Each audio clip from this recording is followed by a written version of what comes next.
This console was an icon for the early 2000s, and practically still today. It redefined an industry by being powerful, cheap, and including a DVD player, which for the time was completely unheard of. Sony were advertising these consoles as standalone DVD players, with gaming potential as an afterthought. But surprisingly, that idea worked and the console sold over 155 million units over its lifetime, making it the best-selling console of all time. The PS2 got so many things right. Full backwards compatibility with PS1 games, DVD functionality, future-proofing for hard drives and online connectivity. The PS2 laid the groundwork for what was to come, and in this case, it was preparing the next generation for PS3, which was going to have all those features, but be extremely refined, like with 1080p gaming, which the PS2 could do, mind you, in some cases. The PS2 also released some of the best titles of a generation: Silent Hill 3, Killer 7, Devil May Cry, Manhunt, Resident Evil, and so many great games were released for the system. And not only did it have great games, but it also had great functionality, as the PS2 could be turned into a fully fledged computer, which led it to have some controversy, specifically with bomb threats, as the news thought some dude in Iraq was stockpiling PS2s to make a supercomputer. But aside from that, this was, and still is, the ultimate and greatest system Sony ever released, the PlayStation 2, and here's why it is still so good almost 21 years later.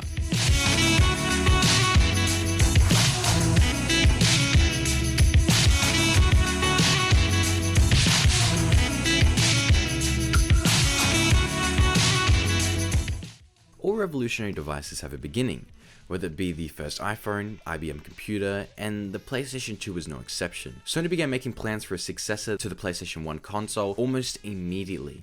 By 1997, the press had learned that the system would offer backwards compatibility with the original PlayStation, as well as it having a built-in DVD player and internet access. After launching on March 4, 2000, the PlayStation 2 wasn't immediately recognizable as the best in its class. It went up against Sega's Dreamcast, which was a year older and had a more developed library as a result. Its long-term competitors like the original Xbox and the less powerful Nintendo GameCube will launch in 2001, but never outsell it. It took the PS2 a little while to get into its stride, but when developers figured out how to best utilize the console's technology to make entertaining games, it shone. The launch of the PlayStation 2 in 2000 was a momentous occasion. Flushed with success after winning the previous generation, Sony displayed the same sort of boundless ambition with the PlayStation 2 that would later get in trouble with the PlayStation 3. Like the PlayStation 1 before it reflected Sony CEO Ken Kuragi's philosophy of putting hardware first. Where the Xbox was functionally a PC built with off-the-shelf parts, the PlayStation 2 was powered by the bespoke CPU called the Emotion Engine. Launching just a few months after the start of Y2K, the PlayStation 2 got an enormous head start over the Xbox and GameCube, which wouldn't launch until the following year. A raft of exciting games were promised for the console: Metal Gear Solid 2,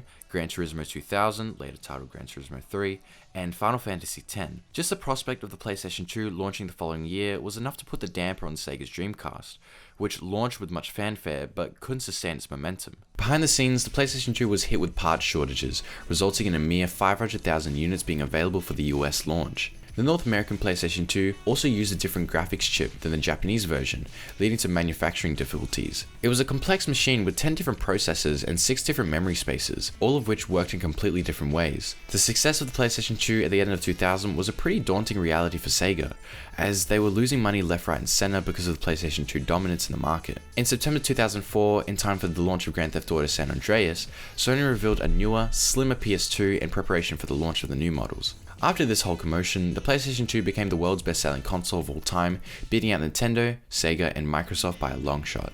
I find the history of the PlayStation 2 to be quite interesting, in the fact that a company who was the new kid on the block at the time just put out a console that sold more than any console in history. The hardware of the PlayStation 2 wasn't really that special, in the sense that it wasn't the most powerful out of the entire generation, with the Xbox having vastly superior specs in comparison. The PlayStation 2 came with the Emotion Engine CPU. This was basically the main rendering chip that helped max out games' performance but also quality. The system also had 32 MB of onboard RAM and a 150 MHz GPU, known as the graphics synthesizer. The PS2 also had removable storage, where you could utilize a hard drive in the back area. This was used in some games, but now thanks to homebrewing, you could use it to store games. More on that later.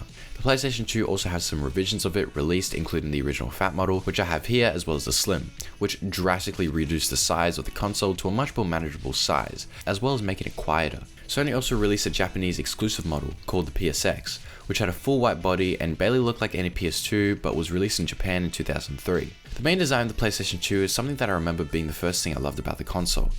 It has a sleek and matte black finish with the signature blue PS2 logo on top. This was to apparently signify the blue earth floating around through the dark space, according to its lead designer. The design also has its famous grills all across it. The console came standard with the DualShock 2 controller, which is very similar to the original DualShock 1, with it not really adding much, but one of the things that it did add was pressure sensitive buttons. Note that you could use previous DualShock controllers from the PlayStation 1 with the PlayStation 2.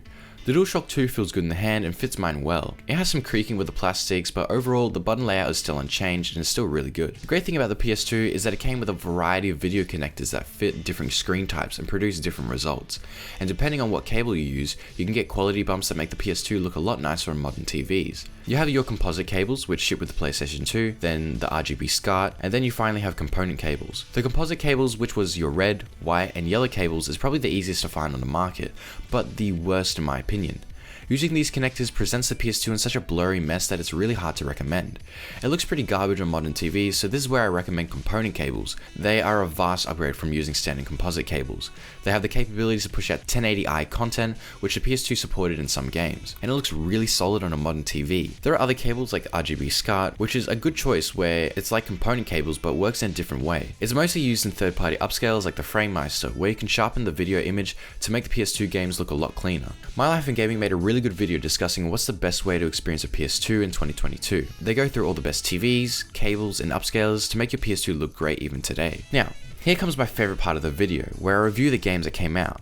But instead of me reviewing them, I've acquired the help of another YouTuber who specializes in a lot of games that came out on the PlayStation 2, specifically horror games. So here is PurpleDough, who's going to recommend some must-have games that you need for the PlayStation 2. Killer 7 is an over-the-top, stylish, gory, and story-driven action game. So memorable that it even got a special weapon called the Killer 7 in Resident Evil 4. If you're looking for something completely different and unique, this one's for you. Created by Suda51, the game features some beautiful cutscenes and an abstract style and graphics that are so pleasing to the eye. The story follows a man that basically has 7 different personalities, hence the name Killer 7. Each one of these 7 characters are assassins and have their own special distinct attributes from one another, meaning that they might be better off in some situations to help you advance through the game. The control scheme is very interesting, with first-person shooting, restricted movement, and third-person walking. It might take some time for players to get used to. If you're looking for something abstractly different from anything on this list, this one's for you. Silent Hill 3 is a hauntingly scary and dreadful experience all through and through. The game is a continuation of the first Silent Hill and ties up the story of Harry Mason and the protagonist of this game, Heather Mason. This entry in the series is more action-based than the previous entries, but still manages to combine the horror aspect to make a game that anyone could try and get a scare out of. The game features returning enemies and locations from previous titles, amazing graphics, and cheesy but charming performances. The game is in third-person view, with tank controls, a variety of weapons, and a load of puzzles to solve. If you don't mind constantly being in the dark, with nothing but a flashlight and creepy monsters lurking next to you, definitely try this one out. Devil May Cry is a vampire-esque hack-and-slash action game. The game was actually formed during the creation of Resident Evil 4, but then eventually became a game of its own. This is why you might see the distinct attitude change of Leon Kennedy in RE4 compared to him in RE2. This being because he shares that resemblance towards main character Dante, a half-human and half-demon. You followed this chaotic character through a castle, fighting a whole bunch of demons. While there is a story, the gameplay really takes over because of how fun it is and the countless crazy combos you can make. The characters are all a treat, and it's a fresh game anyone can enjoy. If you love a fast-paced action game, this one's for you. If you like the Grand Theft Auto series, Manhunt should be next on your list. Also created by Rockstar Games, Manhunt is one of their most controversial games. This title actually shares the same universe as the GTA series. The story takes place in a prison, and can be classified as a survival horror game because of its dark and gritty tone, mixed with stealthy executions and brutality. The main character is set on a task by a man named the Director to murder gang members that were sent to kill him. The game was actually banned in several countries because of the overly graphic media it presented. If you were ever wondering what GTA would look like as a horror game, Manhunt makes that wonder come true. Obscure is a survival horror game set in a high school. You get to play as multiple different characters of your choosing to uncover the secrets that lurk beneath the walls. You fight extremely weird monsters and always have a partner to tag along with. To make it even better, this game is actually co-op. You and a friend can destroy ugly monsters in high school. Sounds like what I'm doing now. Unfortunately, this game only has local co-op, but it's still great that you can play an old retro game like this with a friend. And last but not least, Marvel vs. Capcom 2. This game is a crossover between, you guessed it, Marvel and Capcom, with over 50 characters to play as, from games such as Resident Evil, Street Fighter, Darkstalkers, and Mega Man. You also have Spider-Man, Wolverine, and Venom. This is easily one of the most iconic fighting games to date. The game has some amazing backgrounds and engaging music. This is a game anyone can enjoy and have a great challenge on, while also playing with a friend, since this title also features a co-op mode. The PS2 in 2005, just a few months after its momentous holiday season that saw the release of Grand Theft Auto San Andreas, Shadow of the Colossus, and a multitude of other classics, PlayStation 2 was in the prime of its life. I remember walking into EB Games and marveling at the sheer number of great games they had on offer. Even more niche games like Guilty Gear XX and Disgaea. These games felt like amazing bargains. Graphics had advanced to the point that even lower budget games could look amazing with the right art style. Games like these made the PlayStation 2 library feel rich in a way that even modern consoles can't really match. Lord knows we have no shortage of games. The PS4 alone has nearly 2,500 games, but the modern era feels stratified. Big budget developers put only a couple blockbusters per year, and the gaps are filled with indie games. It was the mid-tier games like Fatal Frame, The Warriors, and God Hand that made the PlayStation 2's library so much fun. Now, as I said previously, you could play some games in 1080p, with the help of some softmodding. Metal Gear actually has a great tutorial on how to do it, which involves homebrewing your console with FreeMcBoot and taking advantage of the hard drive slot on the back.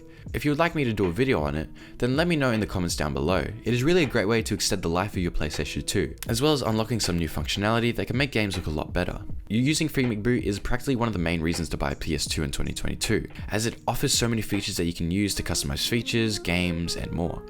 The PlayStation 2 had a really simple UI to customize settings and access game saves, as well as it being as DVD player and a CD player. Now, the PS2 wasn't always this magnificent console that everyone raves about, but it also had some terrifying messages that practically scared a lot of kids. And I think you all know what I'm talking about. You guys remember the infamous red screen of death? Yeah, I had a lot of sleepless nights after that. The PlayStation 2 does mean a lot to me. It practically introduced me to gaming in the early 2000s. Sure, I had a closer attachment to my PS3 because I played online with my friends and whatnot, but the experience of turning on a CRT television and hearing that faint pitch and watching the PS2 intro play is something that you really can't beat. Sure, you can play PS2 games on the PS3 through softmodding or just getting an OG launch model, but there's something so authentic about playing on the original system, especially hooking up those composite cables and looking through the memory cards to see what is saved on what. And that's why I personally don't recommend emulation. Sure, there's a convenience when Jak and Daxter is just a few clicks away and it's in 1080p or 4K resolution, but in my experience, it misses the authenticity. And there's something so special about playing PS2 games on the DualShock 2 controller. And I've had so many comments from my last PS2 video describing how they still hook up their PlayStation 2 and play it every day, just for that factor alone. In any event, the PlayStation 2's sheer dominance ultimately made it the defining platform of an era. It did more than almost any console to shape our understanding of modern gaming, and yet it also reflects a very specific period that will never come again. Many of the dominant studios of the PS2 era have either stopped making games or straight up don't exist. Think about what we had in the days of the PlayStation 2. Silent Hill and Metal Gear Solid were at their peak. Final Fantasy was still turn-based and was blessed free of microtransactions of any kind. It just really makes me sad thinking about it. PlayStation 2 was truly a magnificent console with so much potential in this day and age. This has been Nathan Hines, and I hope to see you all in the next video.